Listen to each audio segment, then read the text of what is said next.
Et bonjour les gens, les jeunes, les moins jeunes, c'est reparti pour cette vidéo sur Excel, deuxième tuto. On va parler de choses très simples aujourd'hui, on va parler du menu police qui est ici, sur comment on peut faire, mais surtout ce qui vous intéresse, je pense, c'est les bordures. Il n'y a pas tout le monde qui maîtrise toutes ces bordures là quoi.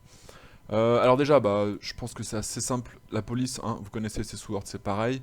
L'astuce ici, c'est que si vous connaissez déjà votre type de police, vous pouvez le taper ici, il va s'afficher. C'est plus rapide. De même ici, vous pouvez taper directement dedans si vous voulez mettre une police que vous voulez. Genre, si je veux du 13, je peux aussi. Voilà, je vais annuler et annuler. CTRL Z, CTRL Z. Ces boutons-là pour augmenter la taille de police et la réduire. Vous remarquerez juste qu'il n'y a pas d'infobulle, enfin il y a une infobulle, mais ça donne pas de raccourci clavier ici, contrairement à Word, on a des raccourcis clavier pour ça. En revanche, pour tout ce qui est gras, CTRL G, italique, CTRL I et souligné, CTRL U, ça fonctionne toujours. Et sur le souligné, contrairement à Word, on n'a que deux options ici, souligné simple et souligné deux fois, souligné double, qui est des petites codes de comptable dans certaines entreprises.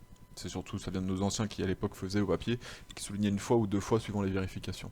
Ensuite, pour les couleurs, il y a deux types de couleurs, vous le savez. Il y a les couleurs de police, avec toujours le même principe ici, le autre couleur, le standard et le personnalisé pour rentrer vos codes couleurs si vous avez un code couleur spécifique de la couleur de votre entreprise ou de la sauce ou autre, ou du sponsor. Et vous avez ici, donc là, voilà, et ici vous avez le type de couleur pour la cellule elle-même. Donc en fait, si vous regardez bien, c'est un pot de peinture et on verse la peinture dans la cellule. C'est un truc comme ça. C'est très très moche. J'annule tout ça très vite au CTRL Z. Voilà, tout ça vous connaissez. Ce qui est intéressant plutôt ici, c'est de voir tout ce qui est bordure. Peut-être aller faire ça là.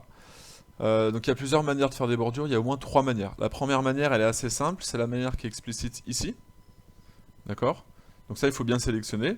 Donc pour ceci, regardez, on sélectionne.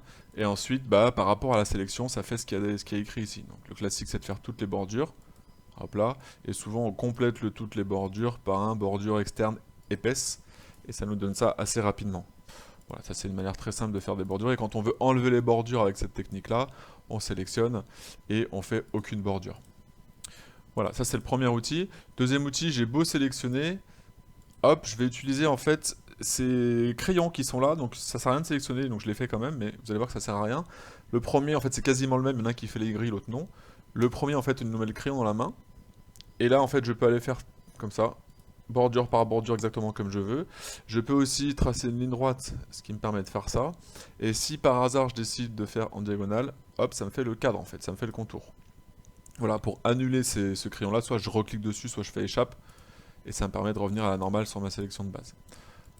Maintenant, si vous prenez le deuxième, qui est quasiment le même, vous avez toujours le crayon qui vous permet de faire des choses comme ça, et de faire voilà, des grandes lignes. La différence, c'est que si je fais en diagonale, hop, ça fait aussi la grille à l'intérieur, ce qui me permet rapidement de faire ça.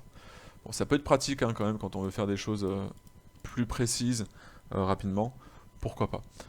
Échappe pour enlever, et pour enlever les bordures ici, vous avez en complément cette gomme. Donc moi je me sers très rarement des crayons qui sont là, par contre la gomme je m'en sers assez fréquemment, notamment ça a dû vous arriver dans vos fichiers, parfois il y a une petite bordure qui traîne toute seule, mais qu'est-ce qu'elle fait là celle-là?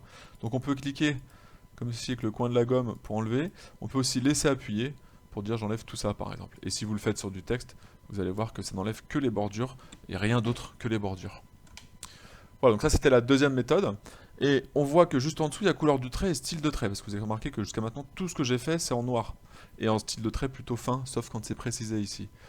En fait, ces deux boutons, la couleur du trait, style de trait, ça sert à changer les paramètres pour les deux techniques d'avant.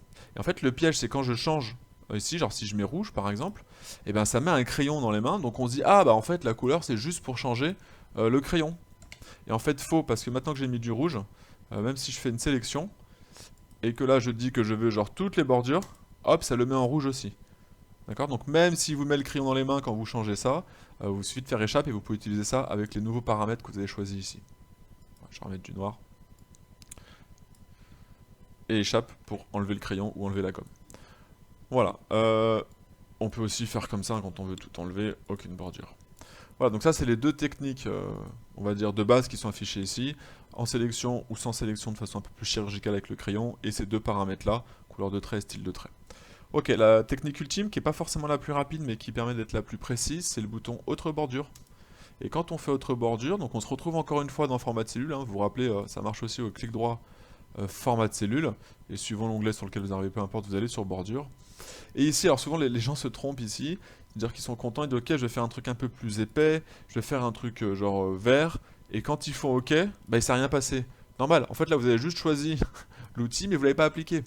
Donc pour appliquer l'outil, une fois qu'on l'a choisi, il faut cliquer là sur le côté. Donc il faut le voir ici. Donc soit je clique sur ces boutons là, donc il y a le contour, il y a l'intérieur, aucune. Soit je clique sur ces boutons ici, d'accord. Soit je clique directement à l'intérieur aussi, je peux. Et après on peut s'amuser à faire des trucs plus ou moins sympas comme ceci. Ça c'est vous qui jugez, c'est sympa. Moi je sais que je vais faire un truc bien moche. Voilà, on peut aussi changer ça. Mettre, voilà, par exemple.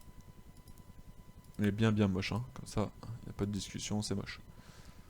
Ok, et là quand je clique à côté, vous voyez, tout était par rapport à ma sélection, les contours de chaque côté comme j'avais dit, et les intérieurs, tous les verticaux, tous les horizontaux sont comme j'avais dit. Voilà en gros pour le menu police. Dernière petite chose pour le menu police, on peut aller voir ce qui se passe si j'ouvre l'extension du menu police, c'est-à-dire format cellule police.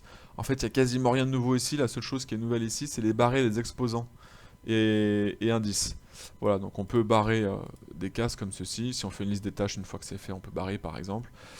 Et ensuite, si on veut s'amuser à mettre des mètres cubes d'H2O, et ben je peux les sélectionner le 3. Là, voilà.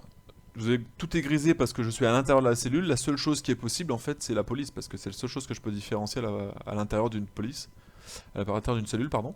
Et du coup, là, je peux cliquer sur le exposant pour le 3. Hop là.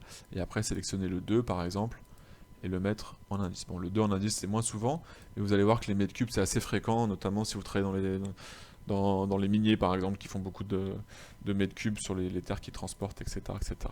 Voilà, c'est tout pour cette petite vidéo, juste sur le menu police. Et n'hésitez pas à acquérir les 3 techniques pour faire des bordures, parce que suivant les cas, vous ferez plutôt une technique ou une autre. Voilà. À toutes!